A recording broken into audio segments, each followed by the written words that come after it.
Good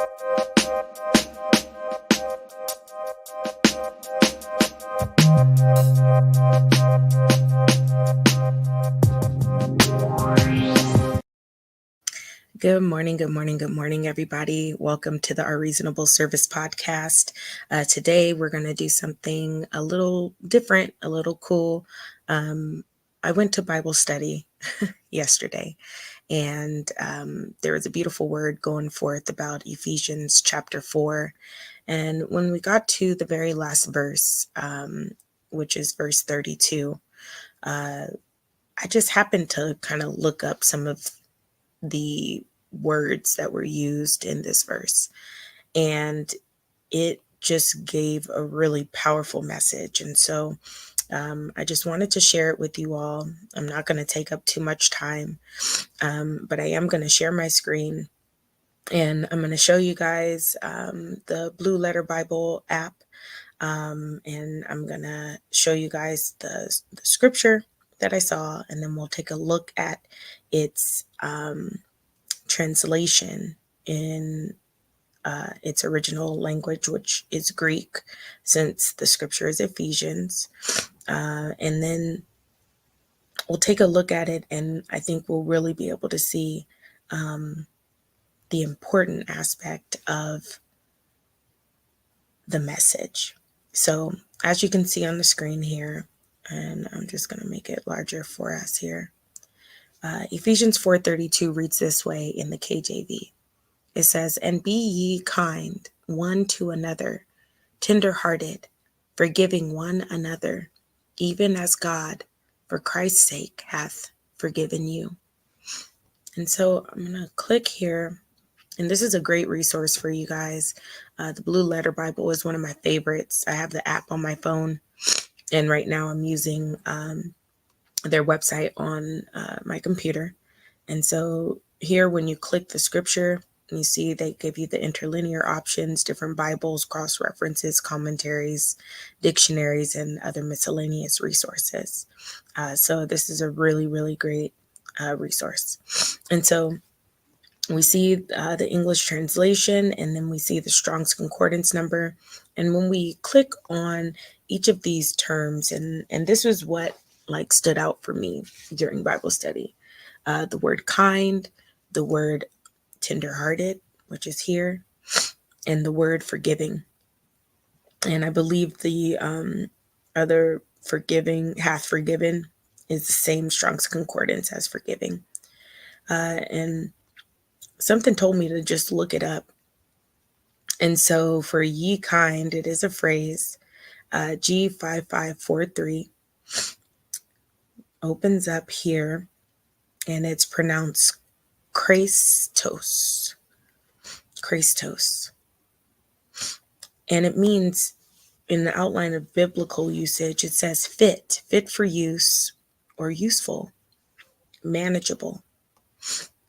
We're going to go back, and we'll take a look at tenderhearted, Strong's number 2155. And it translates, or its original word is splagnos.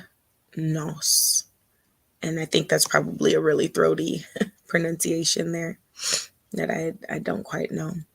The outline of biblical usage here is having strong bowels or compassionate / tenderhearted, which I think is the way that it's meant to be in this particular scripture. And then forgiving, Strong's 5483. And forgiving in its outline of biblical usage is to do something pleasant or agreeable to one, to do a favor to, gratify, to show oneself gracious, kind, benevolent, to grant forgiveness, to pardon, to give graciously, give freely, bestow.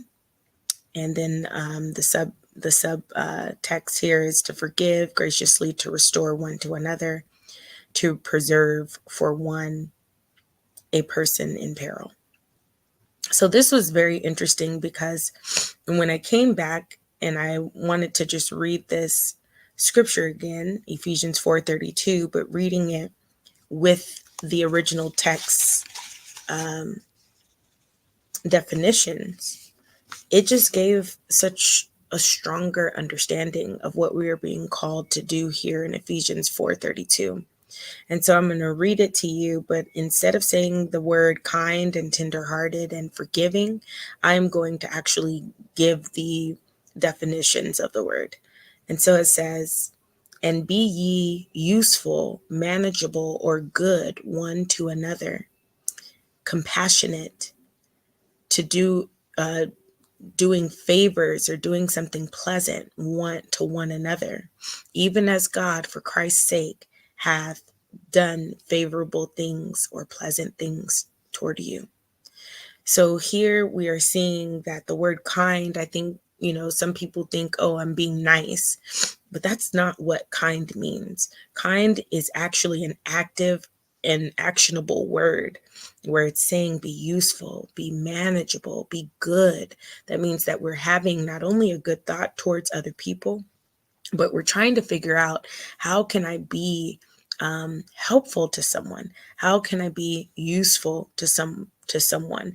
Um, Manageable was a really strong one because it made me think of the 21-day fast where we were called to pray for our leaders, and that scripture that talks about how we are supposed to be towards our leaders so that they have joy in the service that they are being called to do, as opposed to doing it with a grieved spirit. And so being manageable, right? When we think of this kindness, we're supposed to be manageable. So these are attitudinal things, right? These are a part of our character.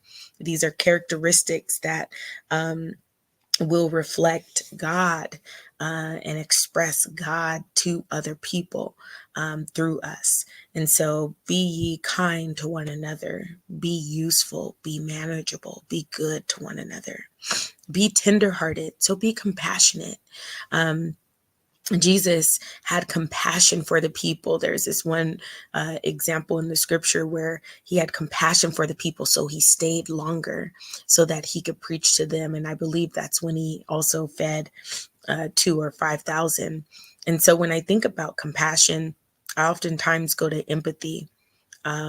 Empathy has a lot of different levels to it. You can have the basic level of empathy, which will just help you to understand or like connect with someone's emotions, right? You can hear their experience and you can feel something about it. Then the next level takes you from just feeling something about it to actually understanding what they're going through, and truly putting yourself in their shoes. And then the third level is compassionate empathy, and that's when you're moved to not only feel something about it, not only understand about what someone else is going through, but the compassionate empathy moves you to actually take action. And so again, we're seeing that in Ephesians 4:32, we're being called to take action on behalf of our brothers and sisters. We're called to be useful to them. We're called to be compassionate toward them. But now this forgiving one another, that really hit me, because forgiving, some of the descriptions that were given made sense, right? To pardon, that's usually what we think of. But I never thought of forgiving as doing a favor to someone or doing something pleasant for someone, right? And so here, when it's calling us to, be forgiving one to another, we are actually being called to be favorable to one to another, or be pleasant one to another. Again, these are action words, and these are characteristics that we are being called to have. And so I just wanted to encourage you all. I felt very encouraged because my attitude is something that I've been working on. And the Lord has been really gracious with me in that. And so seeing these scriptures and really understanding what the word is calling us to do, it makes it so that we can better apply the word in our daily lives.